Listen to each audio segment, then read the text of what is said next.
Halo, Assalamualaikum warahmatullahi wabarakatuh. Selamat pagi, salam sehat, semangat belajar. Kembali lagi bersama saya Intidia Mariana dalam pembelajaran PPKN. Kita masuk ke dalam bab 2 tentang ancaman terhadap negara dalam bingkai Bhinneka Tunggal Ika. Subbab yang akan kita bahas yaitu tentang ancaman terhadap integrasi nasional. Kita masuk ke dalam pokok pembahasan. Apa saja yang menjadi sebuah ancaman? Sebelumnya kita sadari dulu bahwa Indonesia secara geografis itu mendapatkan posisi yang wilayahnya sangat strategis. Di antaranya adalah berada di antara dua samudra besar dan di antara dua benua. Ini menjadi posisi yang sangat menguntungkan bagi Indonesia. Namun di sisi lain juga bisa menjadi sebuah ancaman. Ancaman ini bisa datang dari luar dan dari dalam. Jika dari luar, ini bisa berupa serangan dari negara lain yang ingin mencoba menguasai Indonesia ataupun pengaruh-pengaruh ideologi lainnya yang bisa mengancam integrasi atau persatuan di Indonesia. Bila mana ancaman ini dari dalam, bisa saja daerah-daerah di wilayah Indonesia melakukan pemberontakan, seperti yang terjadi di beberapa daerah di Indonesia. Ini merupakan ancaman dari integrasi nasional Indonesia. Dan ancaman ini dibagi menjadi dua, yaitu ancaman yang sifatnya militer dan ancaman yang sifatnya non-militer. Yang pertama, kita akan bahas tentang ancaman yang sifatnya militer. Bagaimana ancaman yang sifatnya militer? Kita tahu bahwa ancaman yang sifatnya militer pasti menggunakan sebuah senjata. Dan diartikan di sini bahwa ancaman militer adalah ancaman yang menggunakan kekuatan bersenjata yang terorganisasi yang dinilai mempunyai kemampuan yang membahayakan kedaulatan negara, kedaulatan wilayah negara, dan keselamatan segenap bangsa. Ancaman militer dapat berbentuk agresi, sabotase, spionase, terorisme, pelanggaran wilayah, dan pemberontakan. Pertanyaannya sekarang adalah, apa itu agresi? Apa itu agresi? Ya, agresi adalah berupa penggunaan kekuatan bersenjata oleh negara lain terhadap kedaulatan negara, keutuhan wilayah, dan keselamatan segenap bangsa. Lalu, seperti apa contoh dari sebuah agresi? Contoh dari agresi adalah seperti gencatan senjata, memblokade jalan utama, serta penyerangan yang menyakiti fisik dan non-fisik. Sedangkan sabotase, apa itu sabotase? Sabotase itu untuk merusak instalasi penting militer dan objek vital negara yang membahayakan keselamatan bangsa. Contoh dari sebuah sabotase itu seperti apa? Contoh dari sabotase, misalkan militer Angkatan Udara Amerika Serikat menggunakan alat pengelacak sinyal dari darat yang ditujukan pada pesawat Sukhoi yang sedang menjalani masa percobaan di Indonesia.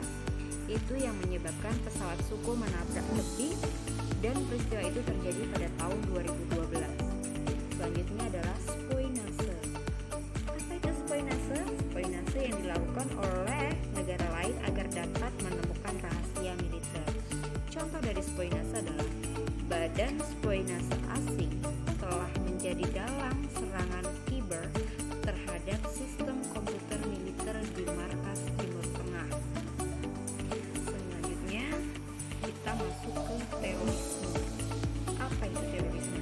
Ya, terorisme merupakan aksi teror bersenjata yang dilakukan oleh jaringan terorisme internasional maupun yang bekerja sama dengan terorisme di dalam negeri atau terorisme luar negeri yang berskalasi tinggi sehingga berbahaya terhadap kedaulatan negara, keutuhan wilayah, dan keselamatan segenap bangsa. Contoh dari sebuah terorisme itu seperti apa? Kekerasan bersenjata terjadi di Aceh pada tahun 2011. Sejumlah pekerja pekebun di Krueng Jawa, itu tepatnya di Aceh, yang sedang asik menonton TV tiba-tiba diberondong tembakan oleh orang yang tidak dikenal. Selanjutnya kita masuk ke ancaman non-militer. Apa itu ancaman non-militer?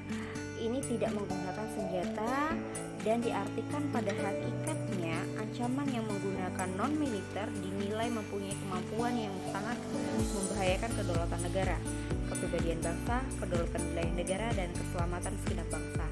Ancaman ini salah satunya disebabkan oleh pengaruh negatif dari globalisasi ideologi, politik, ekonomi, sosial, dan budaya. Oke, Salah satu penyebab ancaman non-militer yaitu pengaruh negatif dari globalisasi. Pengaruh tersebut berdampak terhadap kehidupan berbangsa dan bernegara. Sadar atau tidak sadar, globalisasi dapat menghilangkan sekat atau batas pergaulan antar bangsa. Namun, globalisasi yang tidak dimanfaatkan dengan baik akan memberikan dampak negatif, bahkan dapat mengancam keutuhan sebuah negara. Contoh dari ancaman non-militer antara lain adalah korupsi, kolusi, nepotisme, angka kemiskinan dan kebodohan yang tinggi, hingga keterbelakangan dalam penggunaan teknologi. Pertanyaannya sekarang adalah, apa itu kolusi? Kolusi merujuk pada suatu aktivitas atau perbuatan tidak jujur yang dilakukan oleh dua pihak terkait yang sudah sepakat untuk bekerja sama dalam mencapai tujuan tertentu, misalkan memainkan harga pasar. Sekarang pertanyaan yang kedua adalah, apa itu nepotisme? Ya, nepotisme itu kecenderungan untuk mengutamakan saudara. Contohnya, seorang pejabat mengangkat atau menaikkan saudara atau keluarganya, bukan seseorang yang lebih berkualifikasi dan bukan saudara. Nah, atasan tersebut bersalah karena nepotisme. Oke, sampai di sini materi kita. Tugasnya adalah carilah contoh nyata ancaman militer dan non-militer untuk saat ini. Contoh nyata yang terjadi pada sekarang seperti apa? Oke, tadi kan Ibu sudah memberi beberapa contoh. Nah, sekarang kalian harus cari contoh di dalam berita yang terjadi saat ini. Oke, demikian. Terima kasih dan selamat mengerjakan.